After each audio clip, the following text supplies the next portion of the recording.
Possession crucial from this. How much longer will the referee allow? Dublin lead by a point, and there's the whistle. It's over. It's over.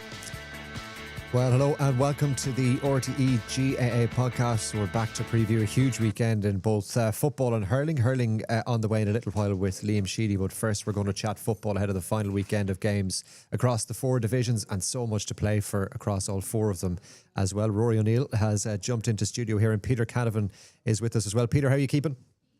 Great, all good, lads. Thanks, Cal. It's a big weekend, Rory, now across all four of them. It's fantastic. It's we were only just speaking before we came on. Normally you would have a little bit more decided by the penultimate weekend, but very, very little is. Bar Down, I think, are promoted, Offaly relegated and Monaghan relegated, but a lot is still up in the air right across all four divisions.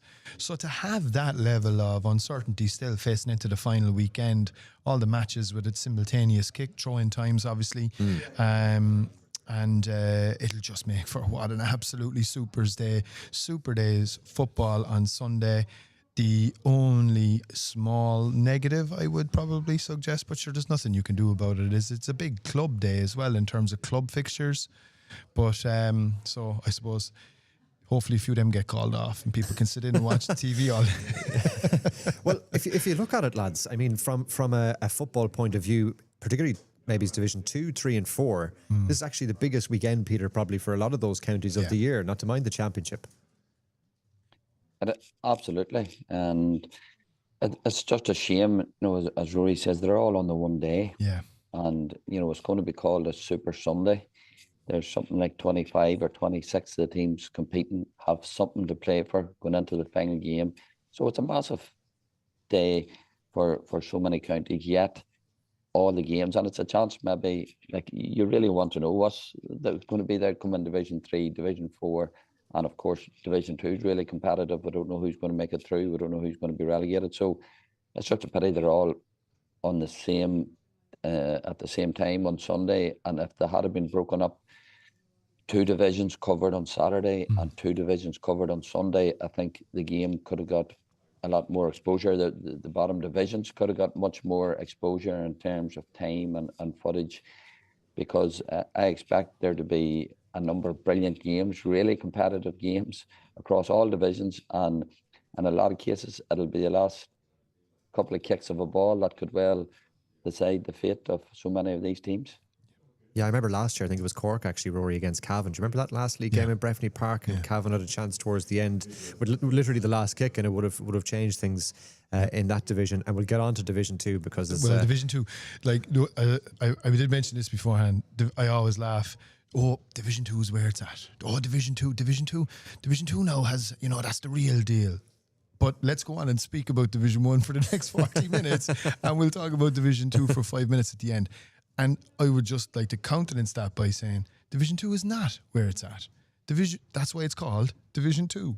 Division 1 is where it's at because that's where all the best teams are and the best players. And that's where you want to see Cork next year as well. You're down playing Cork already, Rory. What's that, Peter? You're down playing Cork already. Listen, they'll have their work cut out now, heading up to you guys on Sunday morning. Yeah, that'll be tasty. So Division 1, we have lots to play for in Division 1. You mentioned already, Rory, that Monaghan already relegated. They played Donegal this weekend.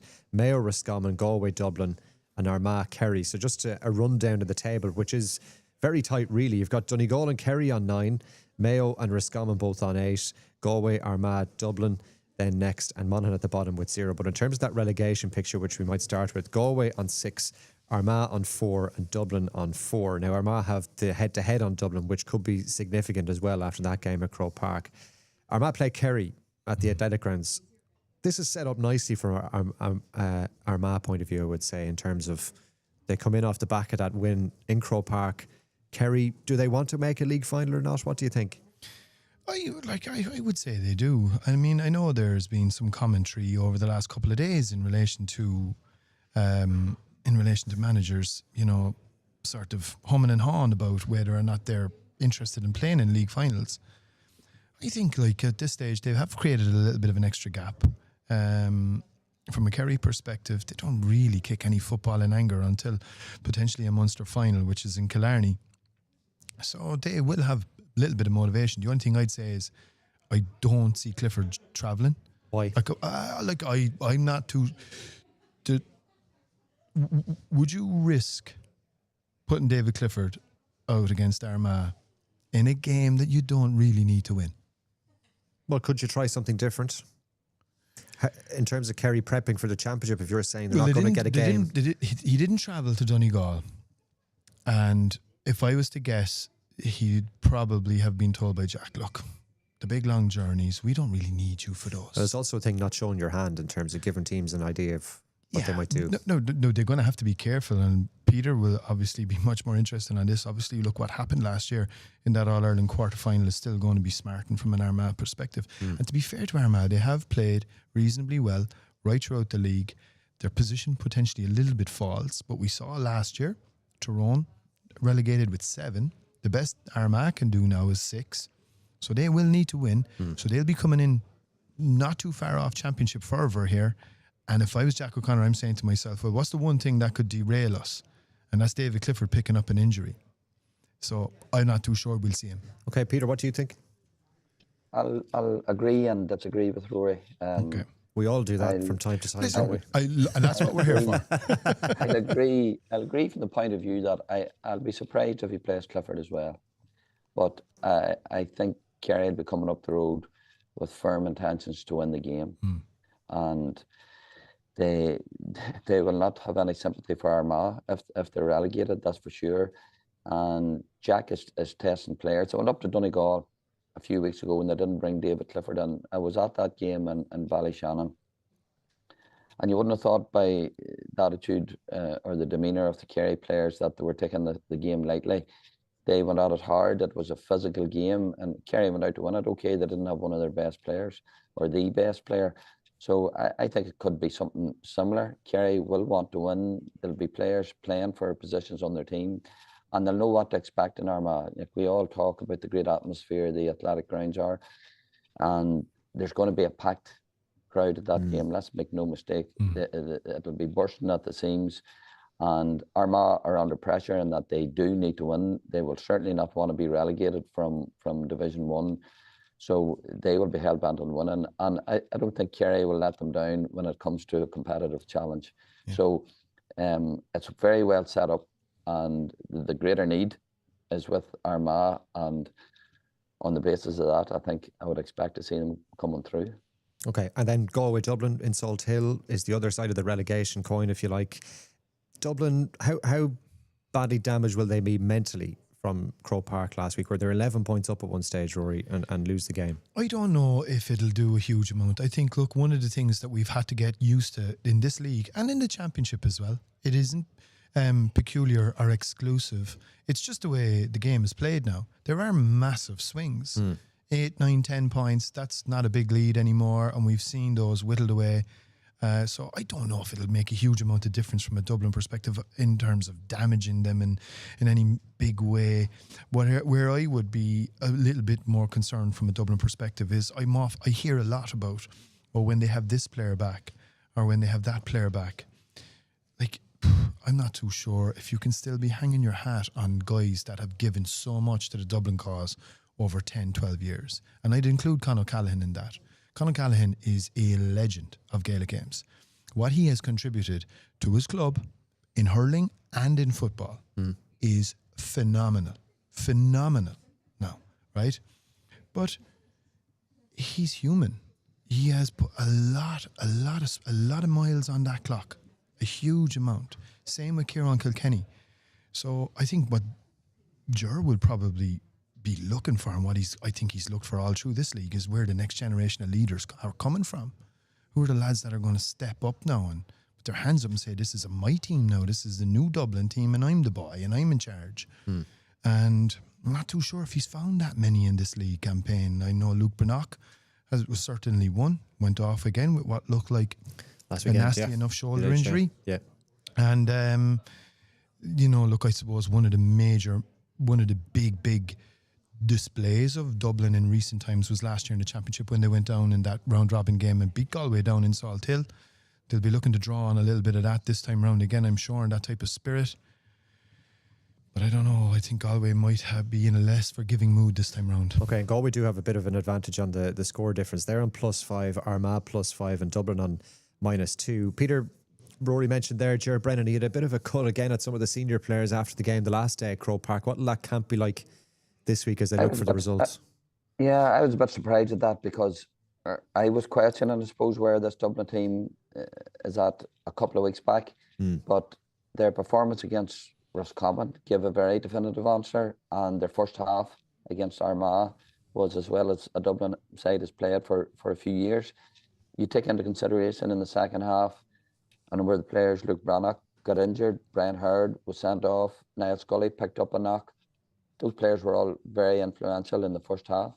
So they had their reasons for a weaker second half performance. So no, I would think Dublin, I know Brennan came across as very unhappy maybe after it, but there was a lot of positives to be taken from so much of that game. And it's as for Galway, again, they have to win it. It's a home game, and I think when the gun has been put to their head this year on a few occasions, they've come up with the answers. So I would be expecting a really big performance from them. Serious players at their disposal if they're all fit. We don't know the extent of a few men that are carrying knocks, but again, it's going to be a close one, and this again score difference could be very important going into that, especially if Armagh win. If Armagh win and Dublin win, then I think Dublin need to win by at least 4 points. Yeah. If they're going to overtake Galway and score difference. So look, it's another fascinating encounter. Yeah, it really is going to be interesting.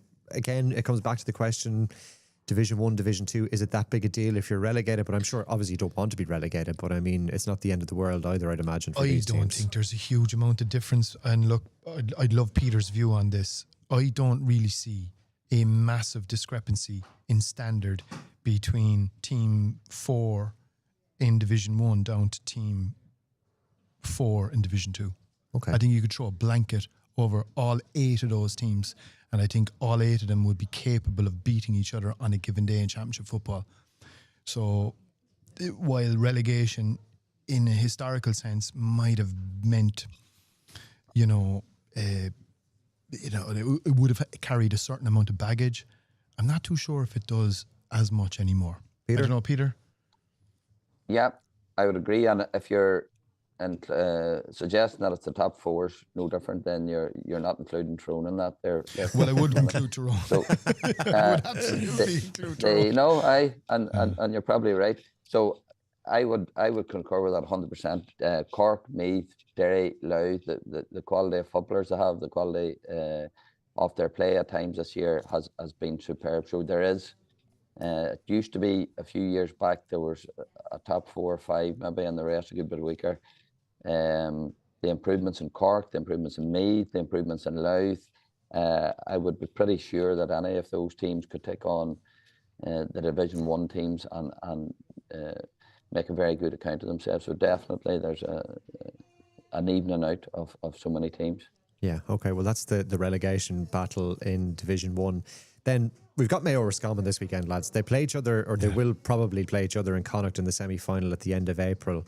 They're good pals. They are good pals. I was looking back, actually, there was an FBD game between Roscommon and Mayo and Kiltoom when Andy Moran was playing, and Andy Moran is from Ballahadreen, which is on the border in Roscommon, actually, I think, but plays his football in Mayo, and he was kissing the Mayo crest after scoring 2 goals off the bench in an FBD match. So I don't think Andy Moran might be minded to take a step back this week. But again, Peter, from a shadow boxing point of view, is there going to be a bit of that this weekend, or do they go at it hammer and tongs, do you think?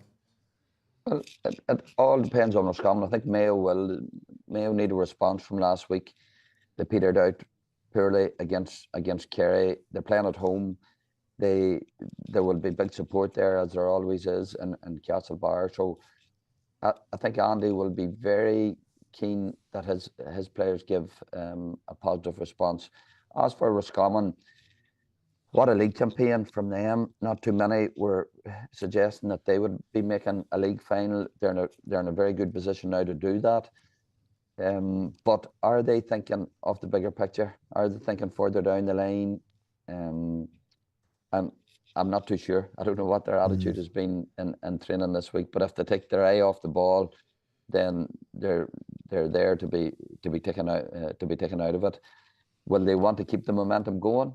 They've brought in a few of the St. Bridget's lads last week, and it can be dangerous if you start tinkering about with the team too much. There's great momentum there. There seems to be a great sense of togetherness in that Roscommon panel, so they might want to keep the ball rolling and take it as a moral victory if they overcome Mayo. But at this stage, for me, Roscommon surely have to be thinking of the bigger picture and further down the line. Do they really want to come up against a Kerry or a Donegal in a National League final? I'm not convinced about that.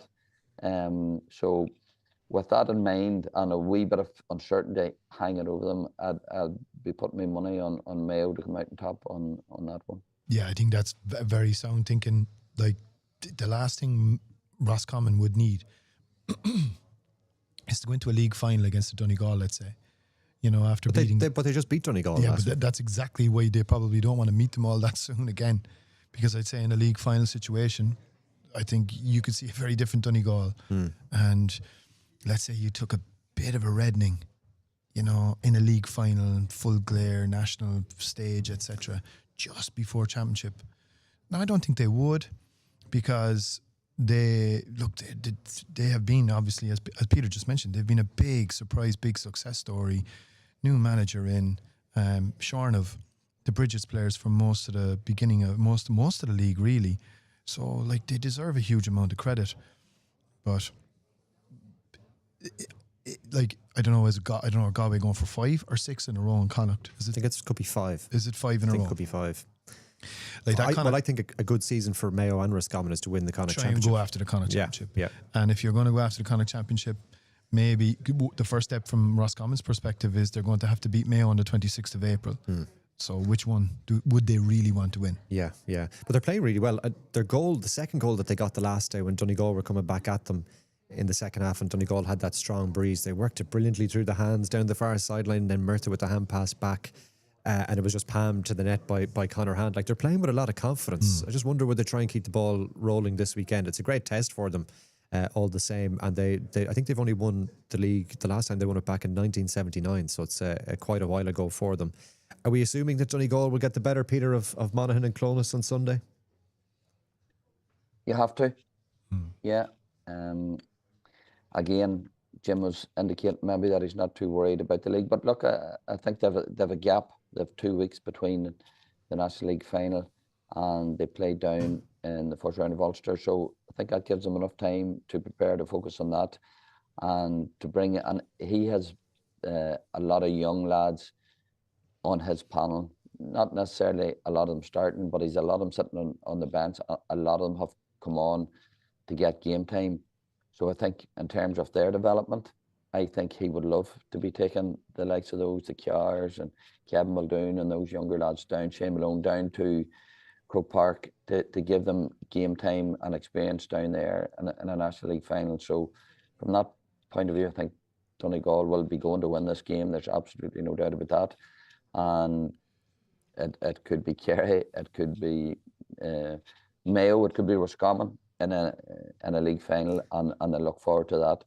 So for me, of the 4 games in Division 1, I would say with certainty that this one will be a clear victory for Donegal. Okay, well, let's see how it all pans out.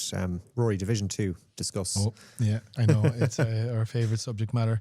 Well, I think there's been, Meath have been the story.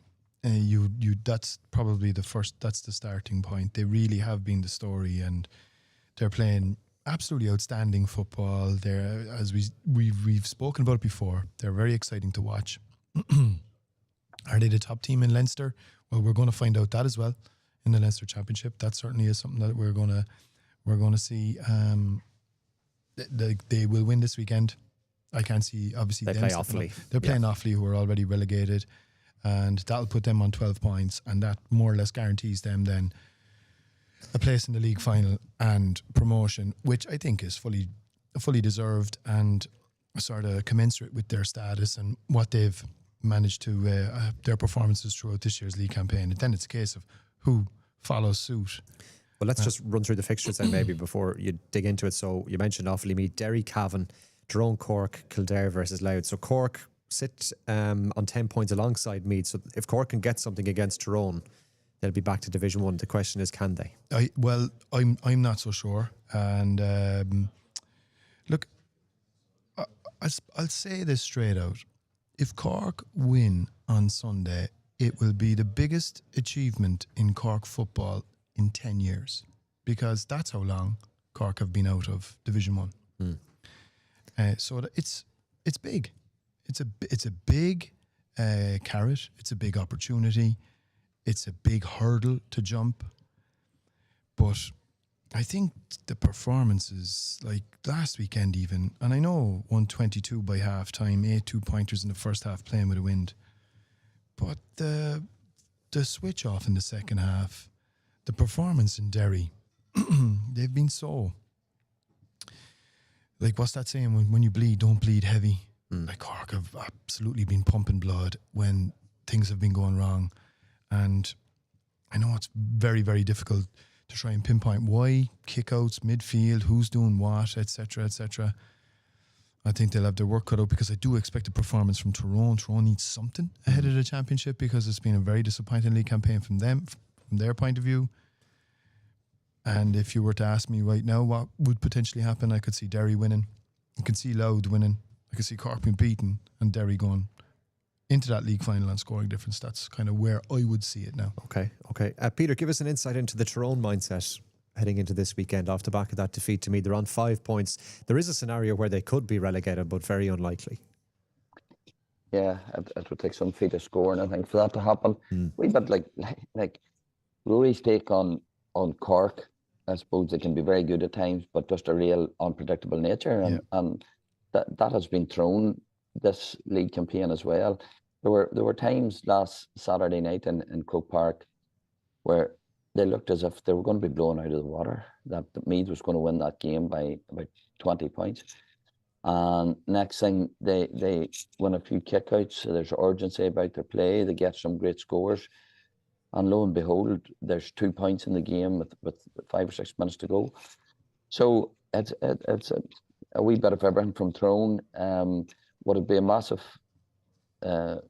shock if Cork beat them? Absolutely wouldn't. And if Cork can hit the sort of form that they have played for, and I know Rory is suggesting that it'll be a massive achievement, but if you look back over the last few years, the amount of times that Cork have been able to put it up to Kerry when a lot of teams can't get close to them, Cork always appear to be able to give them a game, but then they're liable to go out and produce a poor performance against lesser opposition. So, and I agree 100%, Tyrone need to show something here. They're playing at home, and it's about a performance. I don't think the result will mean much. It'll mean more to Cork, obviously, getting promoted, and Cork only need a point here, by the way, to get them through. So, Tyrone are playing a lot of players in different positions. As you know, Kane has come into goals, and performed very well on Saturday night. Niall Devlin's playing centre back. Peter Teague is back playing full back. So there's a lot of players just settling in to positions. Again, the forward line, like I said a number of weeks ago, it's going to be very hard to predict what the starting 6 is going to be on Sunday. And if you look at Louth or Meath or the other top teams in Division 2, you know exactly Derry, you know exactly who their players are going to be. So Tyrone are at that stage where they haven't found themselves yet, and we're running out of time at this stage for players to become accustomed to playing with one another, to gel together. And offensively, it was a decent display against Meath, but certainly defensively, there's a lot of work to be done this week, and we've seen from Cork's scoring exploits that they know how to hurt you when given the opportunity as well. Yeah. The Armagh match, excuse me, Peter, the Armagh match is only 3 weeks away. Is that right, after Sunday? That's right. It's a preliminary round of Ulster. So that's what I'm saying. That's why Tyrone need a good performance here to give them a bit of belief, and they have been struggling, and there's a lot of young lads have come in. It's been difficult for them. Training's been going well by all accounts, and but look, we need to see it on the pitch, and they're only going to get one chance against Cork. So what do you think, Peter, in terms of who might get out here? Cork, Meath, both on 10, Louth, Derry on 8. Who's going to be the two teams to go up? Well, the sneaking suspicion is going to be Derry. Okay. And for that to happen, Tyrone need to play well, and I'm expecting that. I'm expecting a big performance from Tyrone, to be honest. And if they can play well and get the victory over Cork, then that opens the door up for Derry, and Tyrone always love to help out Derry in any way. I was just thinking that surely that must be a motivation for Tyrone not to play well on Sunday, Peter, no? Well, if they've a poor last 5 minutes against Cork, we know what it is. Well, if that happens and Derry win, then that means Kildare, if they could get something against Louth, if they could get a result in Newbridge and win, they'd stay up. Kildare, having done well last year, they've made progress, I think it's fair to say, under Brian Flanagan, but how big a blow would relegation back down to Division 3 be, do you think, Rory, if it does happen this weekend? Yeah, I'd say it would be a big blow. And like, how well would Kildare football be served by going back into Tailteann Cup football again? You won it last year. Like, is that really? But look, I kind of know, I know how it feels being a Cork football supporter. Kildare kind of would have a sort of a mirror image in that it always seems to be one step forward, two steps back.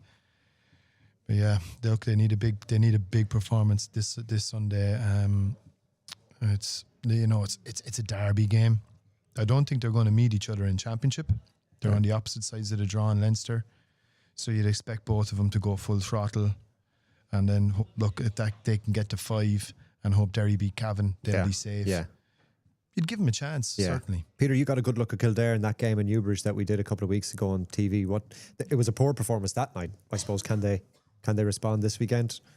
It was certainly a poor performance, but I was really impressed with the attitude and the physicality of Meath that night, and the way they went about their business.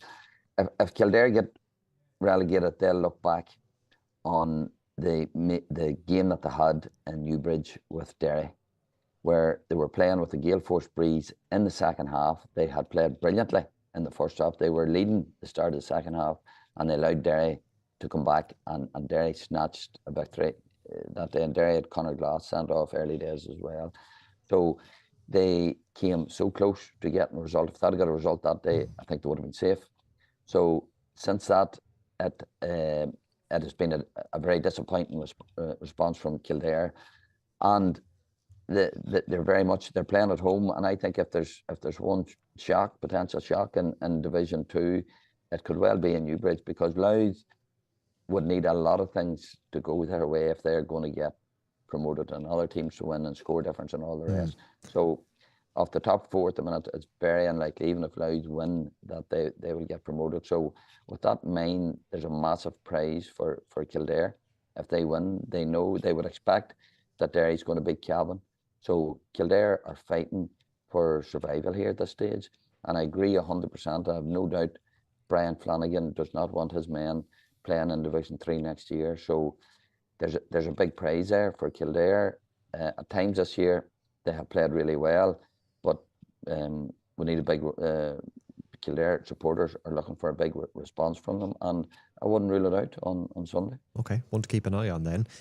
Let's touch on the other two divisions as well, lads, because huge amount riding on some of the games this weekend, not least, Rory, Wexford against Westmeath in Division 3, where really the winner is going to go up. Yeah, it's a fantastic fixture and a huge... now you would have, like, Westmeath, it's in Wexford Park, isn't it? Yep. Yeah, so like at least Wexford have home advantage, because they would obviously be, I suppose, given a little bit to Westmeath in terms of experience, and might have that little bit of extra quality as well. But at the same time, like 7 wins from 7 last year in Division 4. They've already got, like, is it 5 wins? Yeah, Wexford have 4 wins. 4 on 8 wins points, yeah. And potentially a 5th on Sunday. That's some going by John Hagerty, you know. And let's call it for what it is. Not exactly the most glamorous of jobs. So I think they'll fancy themselves. They'll certainly back themselves. But you would have picked Down and Westmeath to be the two teams to come out of Division 3 from the get-go. I think that'll probably still be the way it'll play out. Okay, so you think Westmeath might win? It's a big challenge for Westmeath as well at the same time. It is, and Wexford went down to beat Clare in Ennis last weekend. Then at the other end of that division, a couple of teams still in the mix to get relegated. Fermanagh at the bottom, they're already down, but Limerick, Sligo and Laois all in the mix there. The games this weekend: Wexford against Westmeath, as we mentioned, Sligo against Clare, Limerick play Fermanagh, and Down go up against Laois. Just a word on Down, Peter. What sort of situation are they in now? They've got the good record in Division 3, but from an Ulster Championship point of view, they played Donegal. Is it too big an ask to expect them to win that game, do you think, at this juncture? Yeah.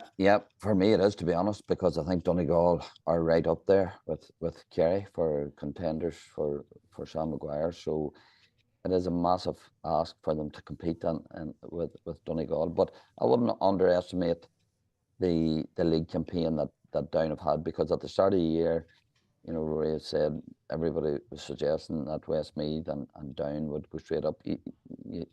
Westmeath are having difficulty doing that. They have to win against Wexford now on Sunday, whereas Down have sailed through it. And I suppose the learnings from them, you can see the team maturing. And a number of those games going into the last 5-10 minutes, it was tight. There were games that they could have lost, but they're starting to see out.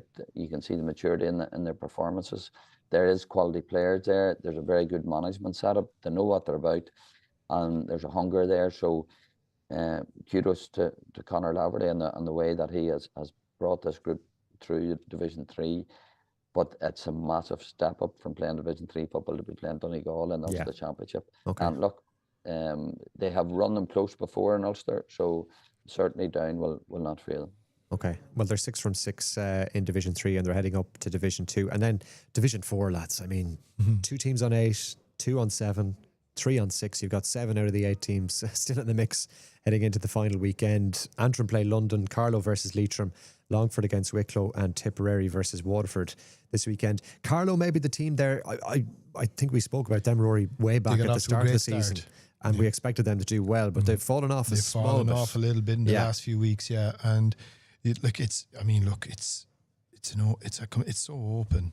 It's possibly, like we were joking earlier about Division 2 being where it's at. I mean, the narratives and the stories around this on Sunday will be fantastic, and this is the biggest game of the year for all of these teams. You'd imagine. It is. It's absolutely huge. Yeah. It's huge, and a big shout out actually to a local referee there, Balbriggan Ian Howley. I think he's doing his first inter-county match, and he's doing Antrim London. So we just want to give Ian the best wishes and good luck. And it's always good to stay on the right side of referees in Dublin club football, Cathal. Yeah. But listen, look, lot of great stories there again. If you were, I suppose, looking at it from Oisín McConville's point of view, they will probably feel that they're the ones that will, but Longford away is a tough game for them too, Yeah, and Longford lost to Leitrim last weekend. Peter, take your pick there from all of those teams. I mean, really, you could make the case for any of them really to make a breakthrough. A brilliant league again, and that's why the like of this, should be at a separate time on a Saturday and let people go through them and enjoy the games. It could go absolutely anyway. And there's 2 points separating 7 teams. Yeah.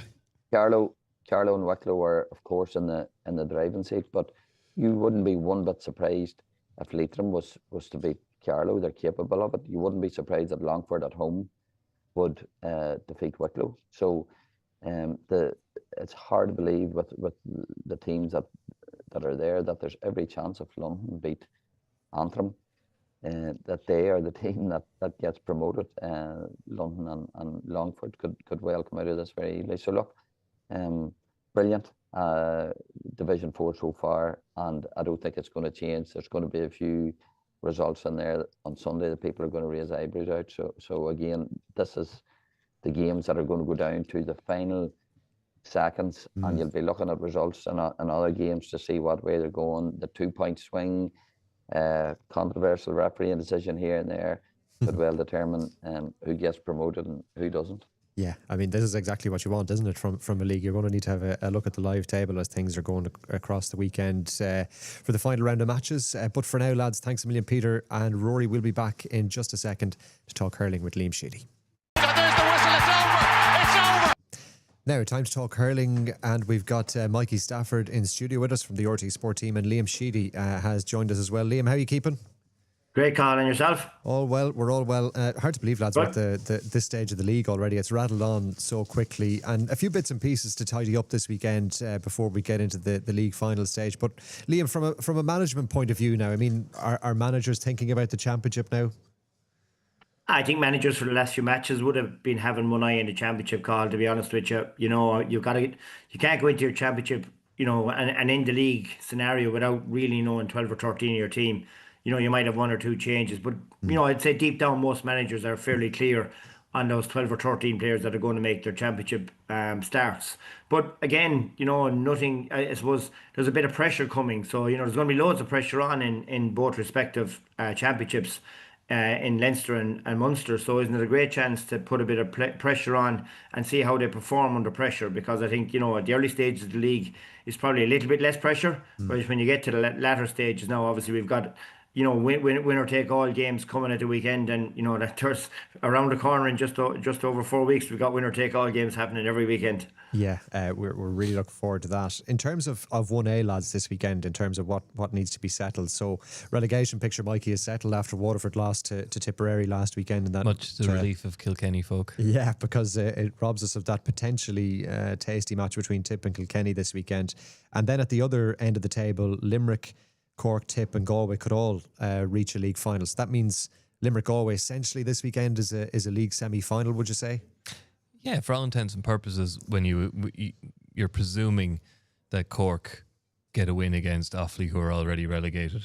And worth mentioning, the county of Offaly would desperately like to win an Allianz League game, seeing as I think they're winless in both codes. So there might be an extra incentive there. But yeah, you're basically looking at Limerick versus Galway being a league semi-final, and I was just thinking about it. If Limerick lose, their next competitive match is against Cork. If Limerick win, their next two competitive matches are against Cork. And Good it gets point. me thinking how Ben O'Connor doesn't look like a guy who likes to lose a game of snakes and ladders, never mind an Allianz Hurling League match against Limerick, but against Galway. But I'm kind of sorry. I'm talking about John Kiley doesn't like losing matches. Neither does Ben O'Connor. Ben O'Connor's just in our heads, media's heads. He's not here now, is he? But John Kiley, he's won 3 leagues in his time, you know, so that suggests he likes winning the league, but I wouldn't say he puts his full focus on it. And I'm just wondering how much he really wants to play Cork in his next 2 competitive matches. I'm struggling to see an upside outside of winning a league title. Yeah. Which is definitely not the be all and end all, and not for John Kiley where he's currently. Yeah, I mean, you know, do Munster teams meet too often, I suppose, is one way of looking at it. You know, Division 1A is a de facto Munster championship now, with next year probably Dublin, Galway and Kilkenny in there for good measure. They're playing a lot, and you would wonder whether will John Kiley pull a Jim McGuinness. what do you think, Liam?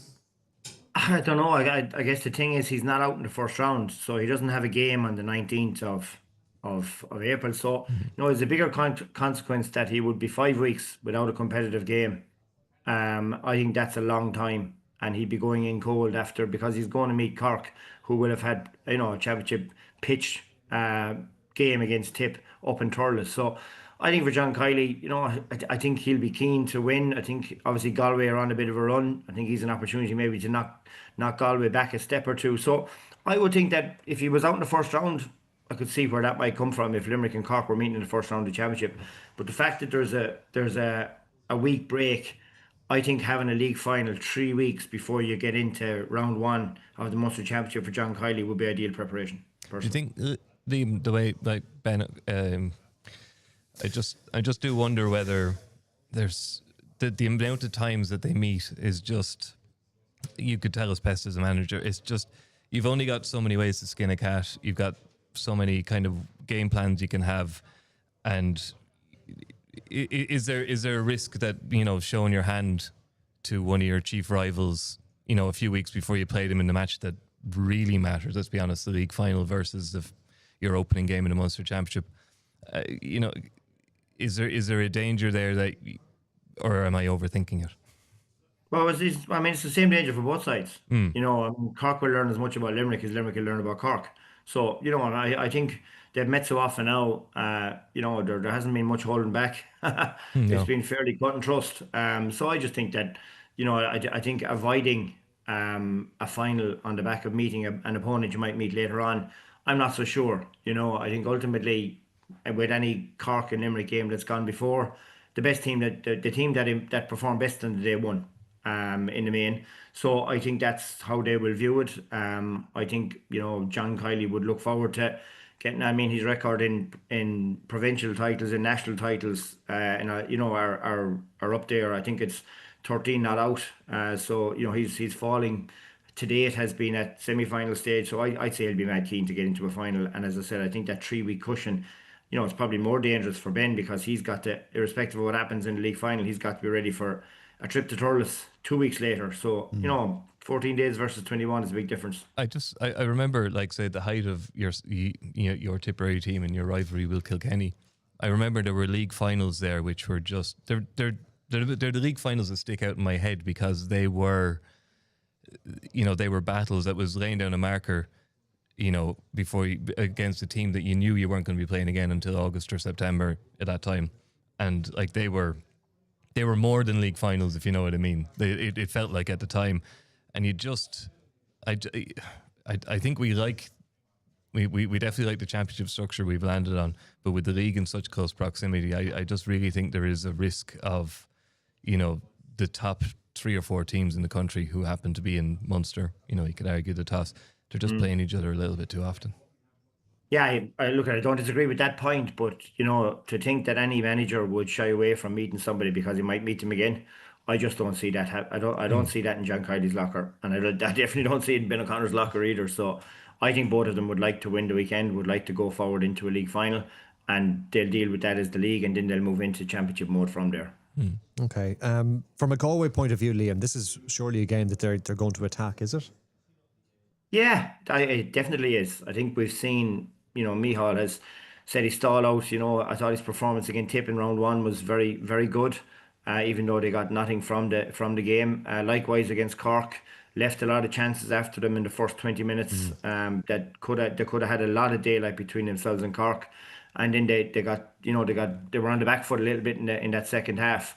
But I think overall, the way he's bounced back and 1-3 in the bounce, I suppose, the way he dealt with Kilkenny the last day.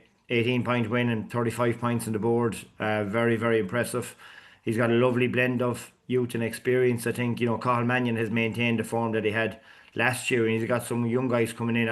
I've just been really impressed with their style of play. I suppose I've watched Galway for a number of years, maybe not having really a real purpose to how they set up or how they play.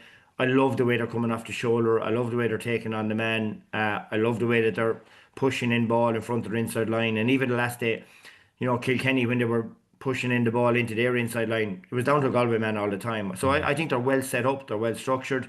They're probably the most improved team from last year to this year. But you'll get a stern test of exactly where they are in terms of improvement next Saturday evening. Well, the question is, where has that improvement taken them, do you think, in terms of the pecking order right now, Liam?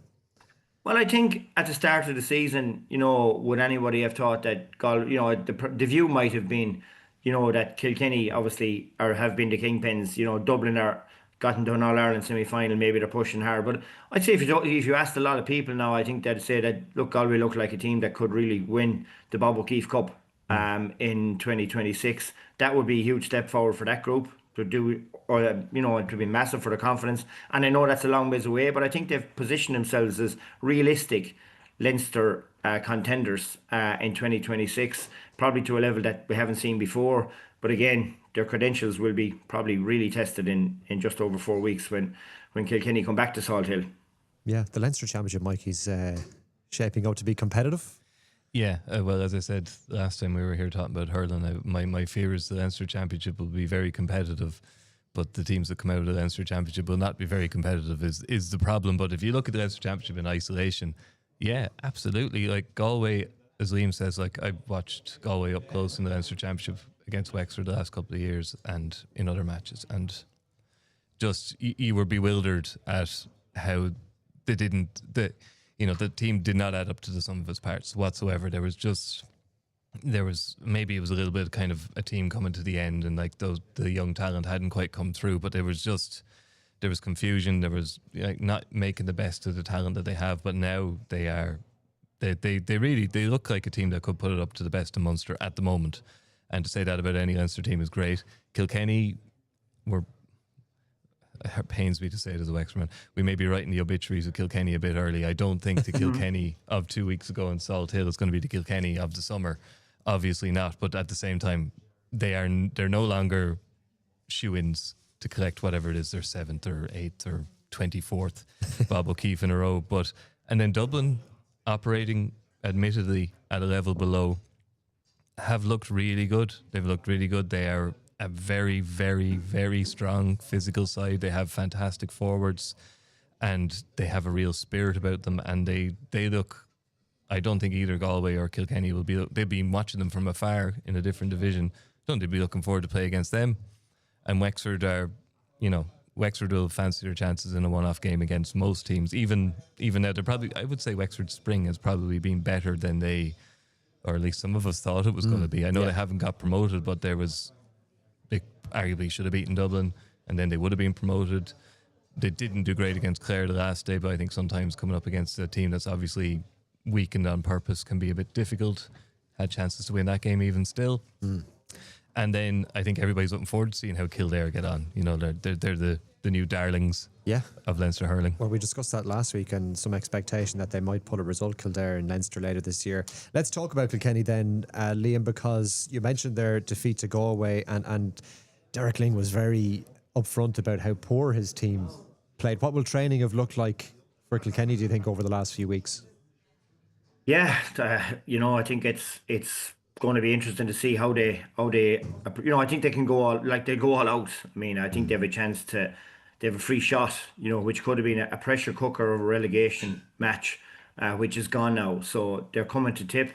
If the blue and gold jersey can't resurrect a spirit in the group, because I would have felt up to the Galway game that actually their honesty of effort and application was as strong as ever. But obviously the Galway game painted a different picture. But I suppose if you look back at it coldly, you have to say that their average in the first 5 games is 30. The score is 30 points off the likes of Limerick, Tip, Cork and Galway. So they're simply not scoring enough. 65% of their scores have come from 3 players: Cian Kenny, Owen Cody and Martin Keown. So they're struggling to get that consistent array of scores across the board. But I think, at training this week, if you don't know going up to Thurles, you're playing a team outside your province, a team that have been, great rivals over the last 2 decades. And if you can't go up and have a shot to see what they can have, because I think they'll need something coming out of Thurles to get them building for what is the Leinster Championship, and ultimately that's the be all and end all for them. So, typical Kilkenny matches generally don't disappoint. And Tip still have an outside chance maybe of league finals. So there's a bit to play out here, and it'll be interesting to see how that match is approached. Yeah, Tip going in on 6 points. Were you impressed with Tipperary in Walsh Park last weekend, Liam? Walsh Park, I was. I thought they were good. I suppose like Liam and Mikey and the management team. I suppose when you see Darren McCarthy and Sam O'Farrell and the levels that they got to last year and the under-20s, and to see Stephen Tobin coming in. Yeah, he was brilliant. He was absolutely brilliant. 4 points from play. Yeah, and he looked like a guy that just wasn't phased at all, being in the team or putting on the jersey, which I think is a great sign to the young fella. So John McGrath looked to have every bit of his old sparkle was still alight, and I suppose it was the first time that Liam had a chance to play Mikey Breen, Ronan Maher and Robert Dial as the inside backline, and I think that just gives Tips a different platform and gives them massive stability in there. So I think Liam Cathal will be delighted. He's starting to get his championship team back in the pitch, and I think he's playing a team outside of his province, a team that has been great rivals over the last while, as we said.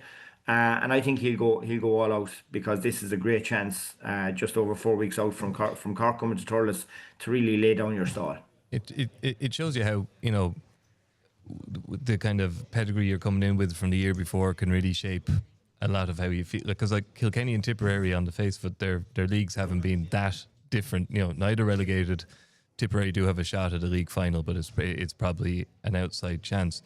But Tipperary, they're sitting pretty. They're All-Ireland champions. They bedded in a few players. You know, the lads from last year have got another few miles under the clock. You know, like you say, the likes of Tobin coming in, and then the likes of John McGrath's had a bit of a break and he comes back. You know, Kilkenny have been resting proven championship players as well, but people are like, why are they playing? Why are they playing? You know, or they're getting players back from injury. And it's just the mood music's completely different because obviously Tipperary the All-Ireland champions and Kilkenny is saying here the last day, just like the pressure on them is mounting because, you know, they've never had, you know, kind of a drought like this, and, you know, performances seem to be going backwards, and it's just very interesting to see that. And I do think Kilkenny would want something out of this game. They've a big opener in the Leinster Championship, and at the moment, as I said, just the mood music, like you can see the fans, like there's just not the same bulletproof confidence there has been. So nothing would actually do a better job for them than to a win in Thurles. Yeah, but I think they're going to have to improve their scoring efficiency, though. I mean, you know, they're averaging 20 points a game. Simply not enough. And as I said, they've only got 4 goals in their 5 games to date. And like Kilkenny were always a team associated with an ability to get green flags. So, you know, I think there's a lot to build on. There's a lot to go for, but I do think they need to start bringing something, because you can't just turn on a tap as you transform the team from league to championship. That's not possible. So his team selection, his level of energy, you know, I give every team a pass. I'd give them a pass for what happened in Salt Hill. I think there's no team that hasn't had a game in the league where it's just been very, very poor, because you're getting the balance between championship preparation and league performances. But I think they'll need to come out of Thurles less about the score, I think, or if they were to lose, but more about the performance and building some real blocks that they can go and layer up on in the following 4 weeks. TJ Reid, when are we going to see him? Yeah, I'm not sure. He's kind of like Banco's ghost. He's just not being mentioned. It's not. Yeah. How big a lift would that be, Liam, do you think, TJ Reid coming back? So he has a lot of where they're probably lacking. You know, look, I think with himself and Adrian Mullen, you just have a different dynamic in that forward line. I think they're 2 big players for them. But again, we can't underestimate the losses of Billy Ryan and Hugh Lawler. Mikey Carey got injured the last day. You know, will he be okay? If he's not that 3, who's that 3? So there's more questions, and they need to find some answers in the next few weeks. But I think it starts on Saturday night for them. Yeah, should be a good game, that one in Thurles. Cork Offaly, Mikey, are we expecting Cork do the job there? You'd have to think so. Like, just their embarrassment of riches, you know, it's probably a chance to kind of run the squad a little bit more against a team who have nothing to play for other than pride. So yeah, it's hard to argue against a Cork win, really, isn't it? Yeah, that's what it looks like there. So that would mean that Cork would be in the league final, and they'd have that to look forward to. And then, as we mentioned, the Limerick Galway game looks like a league semi-final for all intents and purposes this weekend. 1B, pretty clear cut as well, Liam, at the top. I mean, Dublin have a huge scoring advantage over Wexford. I think it's 49 points is the margin. Dublin play Carlow this week. We've already touched on them in terms of what they've shown in this league. Is this what Niall O'Callaghan would have wanted from the league coming into the league off the back of that championship campaign last year? It's kind of built on that momentum again. Would that be fair? Yeah, I mean, they had a really good performance the first day against Clare in Ennis. So, you know, I thought that was really good away from home.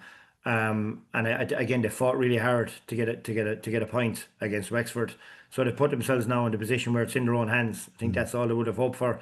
I'd say when he seen Clare's team sheet for the last day, he was probably saying, "Oh, I could be in trouble here," because you know. But obviously Clare are just really competitive in terms of trying to get their place on the panel around the 26th. So that worked out for them. So I don't think he'll miss the opportunity. I think he'd love nothing better than a league final against Clare, against top class opposition. I think to suit both teams to get that competitive game. And yeah, look, I've watched Carlow against Antrim and I've watched Carlow against Kildare, and I think they're a bit behind the curve. You know, Pat Bennett does feel that he's probably working off a limited pool. It's difficult at the teams that are at that level to try and go week after week. And I think Carlow look like a team that are just struggling.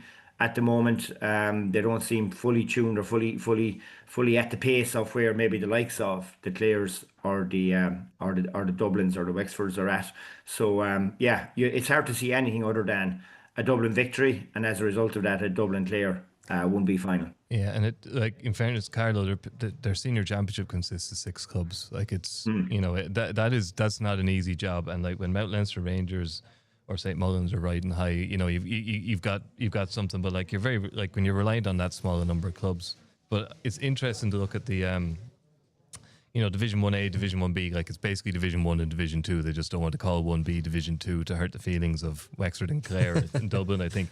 But like, it shows you that there isn't really a suitable way of dividing up the top 2 divisions, because you've got, what have you got? You've got Clare on 12 points, and then Dublin, Wexford on 7, and Kildare on 6, all in the running. And beneath them then Antrim and Carlow on 2 points and down on no points. And it just, like, it's a 2-tier division, and you could argue, is it doing either group of teams any favours to have games which are either uncompetitive, facile for you, or, just a step up. But the caveat there is that 2 of those teams down in Antrim should have beaten Wexford. Yeah, I was just going to say, you got there first.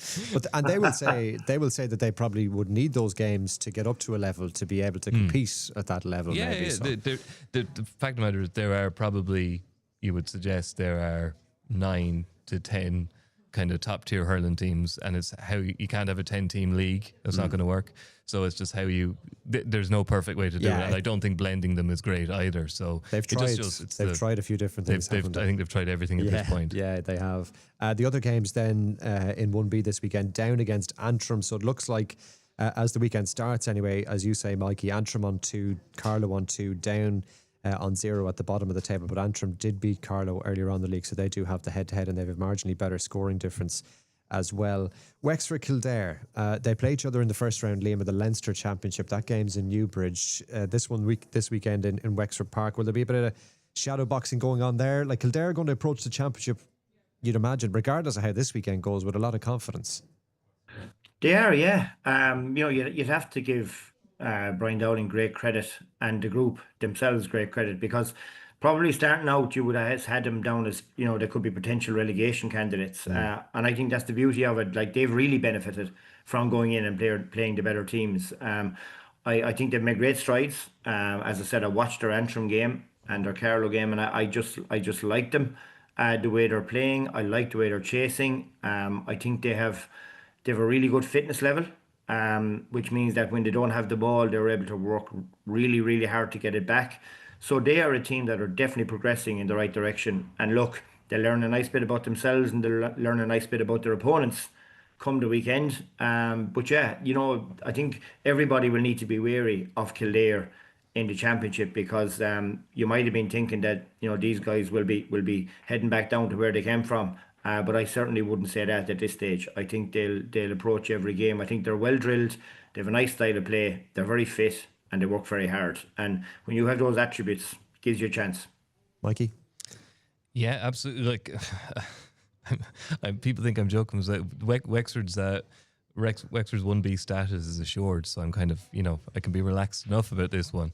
You could say Wexford that Keith Rossiter could kind of rotate his squad a little bit, but I don't know how much squad there is to rotate. Like, maybe there's a chance that a couple of the injured players will get a chance to get a few minutes under their belt. But other than that, I think for both counties, it's a case of kind of momentum.